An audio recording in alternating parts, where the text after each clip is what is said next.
Hello दोस्तों, how are you? I'm JP Mittal and I'm going to welcome all of you in our channel Economics the Learning Outcome.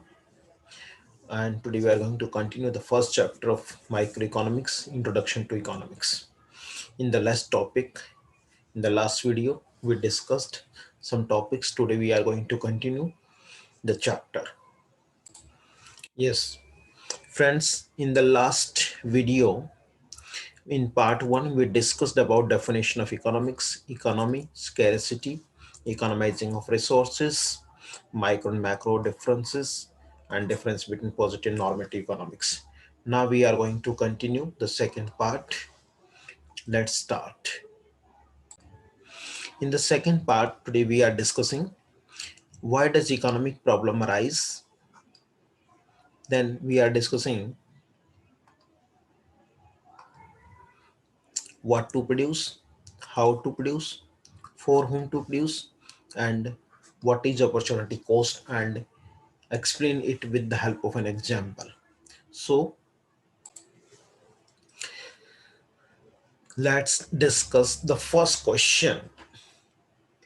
Why does an economic problem arise?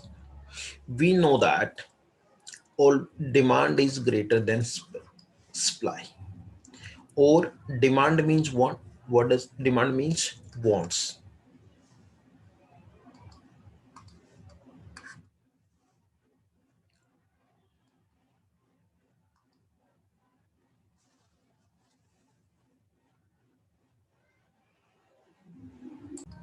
Yes. Next question is, what are the three central problems of an economy? Why does an economic problem arise? We know that wants are greater than resources. Why do we call it wants are greater than resources? This is said to be unlimited, and if one thing is unlimited, then naturally second will be limited. If both are unlimited, there is no point at all, right? So wants are unlimited and resources are limited, so we can call it wants means demand and resources means supply to fulfill demand. And when demand is greater than supply, we call it scarcity. In the first part, we discussed this.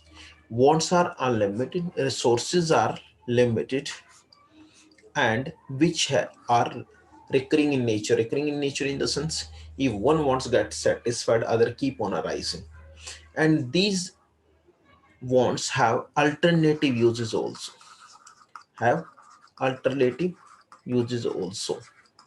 So that's why an economic problem arises, because wants are unlimited, resources are limited, and have alternative uses. That's why an economic problem arises. How many problems are there? Generally, broadly, we take three problems. One is what to produce. Second one is how to produce. And the third one is for whom to produce. These are the three central problems. We will discuss these in detail in the next question. But first we know why does an economic problem arise and what are three. So the 3 points we'll have to keep in mind. One is unlimited wants. Second one is limited resources. And the third one is alternative uses of limited resources. अब इसको example से समझते हैं. जैसे पहली बात तो यह है कि हमारे जो रिसोर्सेज कंपेयर टू जो हमारी वॉन्ट्स हैं या डिजायर्स हैं, उसके कंपैरिजन में लिमिटेड होते हैं. कैसे? मान लो एक फैमिली है एंड उस फैमिली में 5 मेंबर्स हैं and they have 1 litre milk. एक बच्चा बोलता है कि मुझे इसमें से टी दे दो, कोई बोलता है कॉफी दे दो, कोई बोलता मुझे कर्ड दे दो, कोई बोलता मुझे पनीर बना दो, कोई कहता मुझे तो इसका रसगुल्ला बना दो, कोई कहता है इसमें से बर्फी बना दो. Different member. पहली बात तो 5 मेंबर्स के कंपैरिजन में 1 litre milk is less. So demand is greater then, this is resource हमारा, और ये 5 मेंबर जो कर रहे हैं वो डिमांड है. So demand is greater than supply. First thing. Second thing, जितने भी रिसोर्स उसके अल्टरनेटिव यूजेस हैं, जैसे टी, कोई कर्ड, कोई कॉफी, कोई पनीर, कोई कुछ, कोई कुछ. तो इतने हैं तो और भी सीवियर प्रॉब्लम्स हो जाती है। तो इसको हम बोलते हैं unlimited wants, limited resources and alternative uses. जैसे कंट्री के अंदर इलेक्ट्रिसिटी चाहिए, इलेक्ट्रिसिटी की जो डिमांड है वो ग्रेटर सप्लाई लेस है, बट उसके अल्टरनेटिव यूजेस कैसे, इलेक्ट्रिसिटी को हम लोग हाउस होल्ड भी यूज करते हैं अपने घरों में, बिजनेसमैन भी यूज करता है, गवर्नमेंट ऑफिस भी यूज करते हैं, उसके अलावा एग्रीकल्चर सेक्टर में चाहिए, इंडस्ट्रियल सेक्टर में चाहिए, सर्विस सेक्टर में चाहिए, मेट्रोज में चाहिए, रेलवेज में चाहिए, हमें डिफरेंट जितने भी यूनिट्स हैं, small scale industry, large scale industry, हर जगह में हमें इलेक्ट्रिसिटी चाहिए। तो इसलिए जो demand for electricity that is greater than supply of electricity and alternative uses it has, that's why the problem becomes severe. So we can call it an economic problem arise due to unlimited wants, limited resources, and alternative uses. And our next, what are the three? What to produce, how, and for whom. These are basically three problems, and these are three questions. We will discuss each question one by one. Yes, we are discussing what is produced and in what quantity, means कितना production करें और कितनी quantity में करें। तो हमें पता है हमारे रिसोर्सेज क्या है, लिमिटेड, वॉन्ट्स क्या है, अनलिमिटेड, और रिसोर्सेज रिकरिंग नेचर में अल्टरनेटिव यूजेस है हमारे, वॉन्ट्स रिकरिंग नेचर के। तो हम लोग सब गुड्स प्रोड्यूस नहीं कर सकते, तो इसलिए इकोनॉमी ने डिसाइड करना पड़ेगा कि कितना करें और कितना ना करें, और यदि करना है तो कौन सी गुड को पहले प्रायोरिटी पे करें और किसको हम लोग वेट करवा सकते हैं। और इसके लिए हमने क्या करना पड़ेगा, किसके बेसिस पे प्रोडक्शन करेंगे, कि वो रिसोर्स हमारे पास है कि अवेलेबिलिटी ऑफ रिसोर्सेज है कि नहीं, हमारे पास टेक्नोलॉजी है कि नहीं, या कॉस्ट ऑफ प्रोडक्शन क्या आने वाली उस प्रोडक्ट की। when resources are limited, wants are limited, and resources have alternative uses, an economy has to decide which goods to be produced and in quantity on the basis of availability of resources, technology, and cost of production. And economy cannot produce all goods, so we'll have to take on priority कि which goods to be taken on priority and which won't can wait, कि किसको हम लोग पहले produce करें और किसको हम लोग वेट करवा सकते हैं। तो ये हमने डिसाइड करना होता है, क्योंकि जैसे हमने एक एग्जांपल कोट करना होता है, क्योंकि हम सब क्यों नहीं प्रोड्यूस कर सकते, वो इसलिए नहीं कर सकते, सपोज कीजिए किसी फार्मर के पास ये 1 एकड़ लैंड है, उसने यहाँ वीट भी प्रोड्यूस करना है और दूसरा पोटैटो भी प्रोड्यूस करना है। अगर बीट ज्यादा करेगा तो पोटैटो के लिए लैंड कम रह जाएगी, और यदि पोटैटो ज्यादा उसमें प्रोड्यूस करना तो बीट के लिए लैंड कम रह जाएगी। सपोज कीजिए आपके पास 2 आवर्स हैं, आपने इको भी पढ़ना और अकाउंट्स भी पढ़ना है। अब आप दोनों तो ज्यादा पढ़ नहीं सकते। If you want to study for more hours for economics, you have to decrease the number of hours for accountancy. अगर if you want to go for more accountancy, you have to decrease the number of hours for economics, क्योंकि ये हमारा resources जो limited है और ये हमारे wants एक तरह के जो ग्रेटर है, अनलिमिटेड है। तो इसलिए हम लोग दोनों को नहीं कर सकते, या दोनों का एक कॉम्बिनेशन यूज करना पड़ेगा। वो ये देखने के लिए प्रोडक्शन के केस में वो टेक्नोलॉजी हमारे पास है कि नहीं, या हमारे पास रिसोर्सेज उतने हैं कि नहीं जितने हमें प्रोडक्शन के लिए रिक्वायर्ड है, और उसका प्रोडक्शन की कॉस्ट क्या रही है। जैसे एग्जांपल करते हैं कि हमने कैपिटल गुड्स प्रोड्यूस करें या कंज्यूमर गुड्स, चॉइस करनी पड़ेगी, या दोनों करें तो कितनी क्वांटिटी में, वार गुड्स करें या सिविलियन गुड्स प्रोड्यूस करें, नॉर्मल गुड्स करें या लग्जरी गुड्स करें। जैसे कंट्री है जो प्रोडक्शन करता है, तो उसने अपने बजट को एलोकेट करना होता है कि हम लोग डिफेंस में कितना करें, एग्रीकल्चर सेक्टर को कितना एलोकेट करें, इंडस्ट्रियल सेक्टर को कितना एलोकेट करें, इंफ्रास्ट्रक्चर में करेंगे, इंफ्रास्ट्रक्चर में भी रोड के लिए कितना कर लिए, रेलवे के लिए कितना करें, एयर एविएशन के लिए कितना करें, नेवी के लिए कितना करें। इसी तरह हम अपने घर में भी डिसाइड करते हैं कि जब हमारे पास लिमिटेड इनकम होती है तो how to spend that accordingly. इसी तरह प्रोडक्शन के केसेस में ये होता है।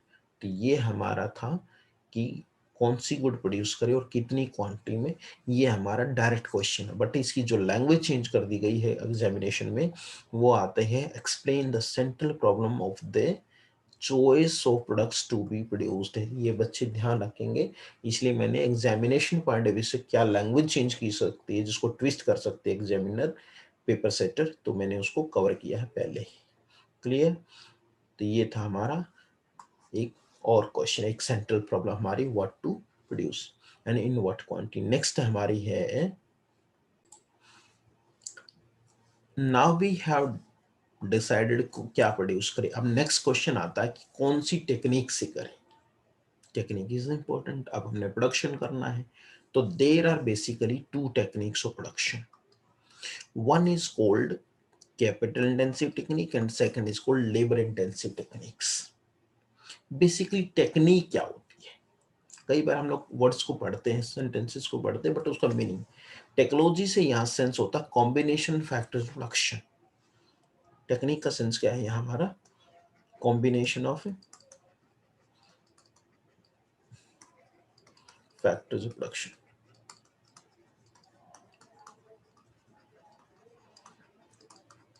अब यहाँ कैपिटल इंटेंसिव का मीनिंग क्या है? यहाँ कैपिटल ज्यादा है और लेबर कम है, मोर कैपिटल लेस लेबर। और लेबर इंटेंसिव का मीनिंग है कि मोर लेबर और less capital, right? Capital intensive doesn't mean that is no labor at all। labor intensive doesn't mean that no capital at all। कि labour में labour ज्यादा होती है और कैपिटल इंटेंसिव कैपिटल होती है। Now the question is that कि कौन सी टेक्निक यूज करें। तो वो कैसे करेंगे हम लोग कि टेक्निक यूटिलाइज करने के लिए हमारे पास एक क्राइटेरिया होता है विच मैक्सिमाइज आउटपुट और मिनिमाइज कॉस्ट। अगर कोई भी टेक्निक हमारी कॉस्ट को मिनिमाइज कर दे, आउटपुट को मैक्सिमाइज कर दे, हम लोग उस टेक्निक को यूज करते हैं। कई बार हमें लगता है कि अरे कैपिटल इंटेंसिव टेक्निक यूज करनी चाहिए, तो हम लोग एक एग्जांपल से स्टडी करते हैं। कैसे? मान लीजिए आपने अपने घर में दो चार आपने पौधे लगाने हैं, तो क्या आप एक जेसीबी होती है आपने देखी होगी, जो बड़ी बड़ी जो आपने रोड्स बनते हैं, अंडरपास निकलते हैं, या बड़े बड़े जब डिग करके अंडरपास जो हम लोग फ्लैट्स भी बनाते हैं, अंडरग्राउंड ऑफिसेस बनाते हैं, तो वहाँ जेसीबी का यूज होता है डिग करने के लिए। तो क्या हम लोग जेसीबी यूज करें दो चार पौधे बना लगाने के लिए, गड्ढे करने के लिए, या फिर हम लोग एक लेबर को बुलाएं, उसको गड्ढे करवा के और प्लांट लगा के उसको पेमेंट करते हैं एक दिन की। और यदि एक तरफ है ये हमारा जेसी कैपिटल इंटेंसिव और ये लेबर हमने बुला के मैन्युअली करवाया, ये हमारा लेबर इंटेंसिव है। दूसरी तरफ हमने ये एक बहुत बड़ी हमने ऑफिस बनाना है और इसमें अंडरग्राउंड हमने पार्किंग करनी है। अभी यहाँ हमें इसको डिग करना है 20 फीट। तो क्या हम इसमें जेसीबी बुलाएं या हंड्रेड्स ऑफ लेबरर्स को बुलाएं फिर करें? तो यह हमने क्या करना है कि जेसीबी हमारे लिए चीपर होगी, वो प्रोडक्शन ज्यादा करेगी इन द सेंस कि वो जल्दी उसको ना डिग कर देगी, जल्दी ऑफिस बन जाएगा और इनकम शुरू हो जाएगी। तो इसलिए कि जो हमारी आउटपुट को मैक्सिमाइज करे या कॉस्ट को मिनिमाइज करे, वो टेक्निक। अगर हम यहाँ पौधे के लिए जेसीबी बुलाएंगे तो वो वैसे भी यूज ही नहीं होने वाले, वो बहुत कॉस्टिंग भी आएगी और वो दो गड्ढे खोदने के लिए आएगी भी नहीं। और यहाँ हम लोग अगर मैनुअली लेबर से काम कराते तो वो बहुत ज़्यादा टाइम कंज्यूम करने वाला। तो इसलिए हमने जब कौन सी हाउ टू प्रोड्यूस मीन्स कौन सी टेक्निक यूज करें, तो ये दो टेक्निक है हमारी, कैपिटल और लेबर। अब यहाँ फिर एक क्वेश्चन को ट्विस्ट कर देते हैं। वो डायरेक्ट अगर आपको क्वेश्चन आता है हाउ टू प्रोड्यूस तो आप 1 मिनट में समझ जाएंगे। बट अगर आपका क्वेश्चन आ गया कि explain the problem of choice of techniques, तो ये हमें थोड़ा सा याद रखना पड़ेगा कि ये हाउ टू प्रोड्यूस के लिए बात कही गई है। तो ये था हमारी next central problem, what to produce के बाद हाउ टू प्रोड्यूस। अब हमारी नेक्स्ट प्रॉब्लम आती है कि फॉर होम टू प्रोड्यूस। अब हमने दो प्रॉब्लम सोल्व की, what to produce and how to produce. अब इसके बाद आता है कि प्रोड्यूस किसके लिए करें। जब ये डिसाइड होगा कि ये करो ऐसे करो, किसके लिए करें, तो ये प्रॉब्लम रिलेटेड होती है डिस्ट्रीब्यूशन इन एन इकोनॉमी। अब हम लोग प्रोडक्शन जब भी करते हैं तो ये रिलेटेड होता है income among the factors of production, who will consume the goods and services. देखो, जब हम भी प्रोडक्शन करते हैं तो हम लोग फैक्टर्स देते हैं फर्म को। जैसे अब आप प्रोडक्शन करते हैं तो कंपनी क्या करती है, कोई भी प्रोड्यूसर क्या करता है, लैंड लेबर कैपिटल ये सब लेता है मार्केट से। अपनी लैंड होगी तो कुछ लैंड बाहर से भी ले सकता है, तो जिस बाहर से लैंड लेगा उसको क्या देगा, रेंट। बाहर से जो उसके लेबरर्स एम्प्लॉयज काम करें उनको क्या देगा, वेजेस या सैलरीज। अगर उसने मार्केट से लोन लिया, चाहे बैंक से या प्राइवेट किसी से, तो उसको इंटरेस्ट देगा और वो अपना भी प्रॉफिट रखेगा, उसको एंटरप्रेन्योर की तरह वो काम कर रहे हैं। तो ये सब क्या हो गया हमारे, इसको बोलते हैं हम लोग फैक्टरी इनकम। तो ये फैक्टर इनकम हाउस होल्ड्स के पास चली जाती है। तो अब कोई भी गुड प्रोड्यूस करेंगे तो हम लोग ये देखेंगे कि उस इकोनॉमी में किसके पास इनकम कितनी। जब भी हम लोग प्रोडक्शन करते हैं तो ये देखते होते हैं कि क्या वो सोसाइटी उसको अफोर्ड कर लेगी कि नहीं कर लेगी।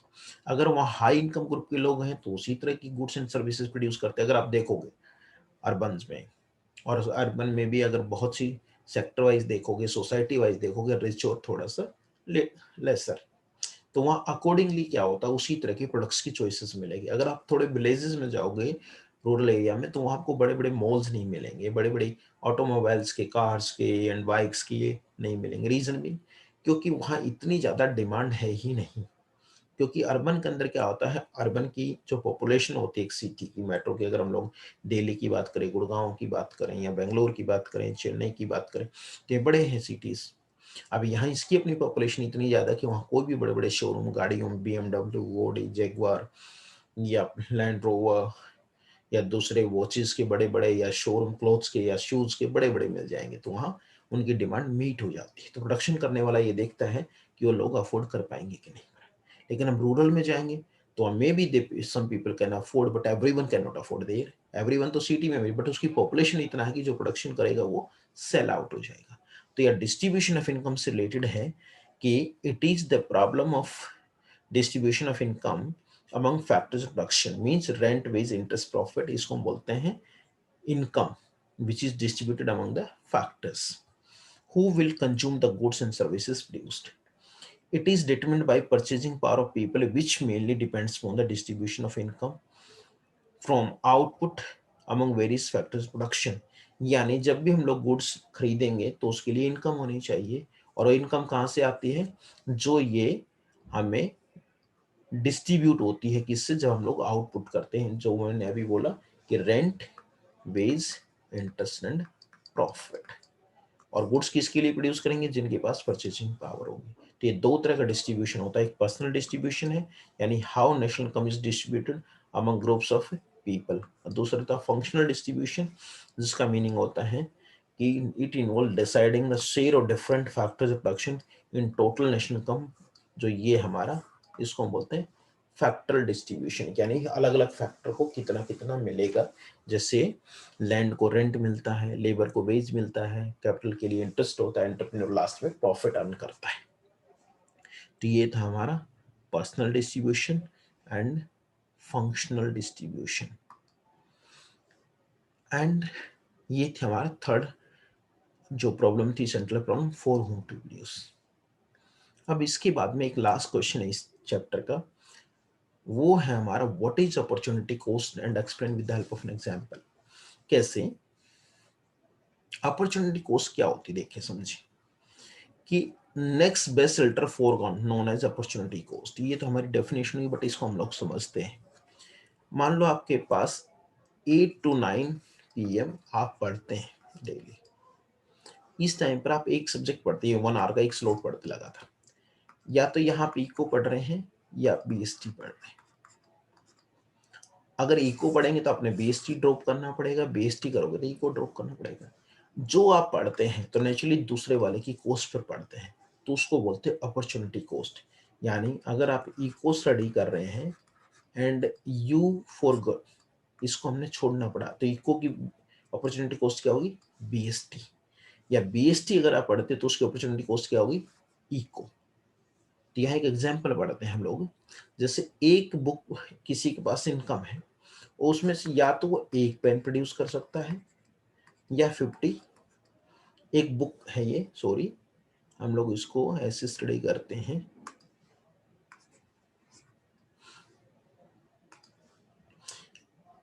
एक बुक प्रोड्यूस कर सकता है या फिर वो 50 पेन्स प्रोड्यूस कर सकता है। अब उसके पास लिमिटेड रिसोर्सेज हैं।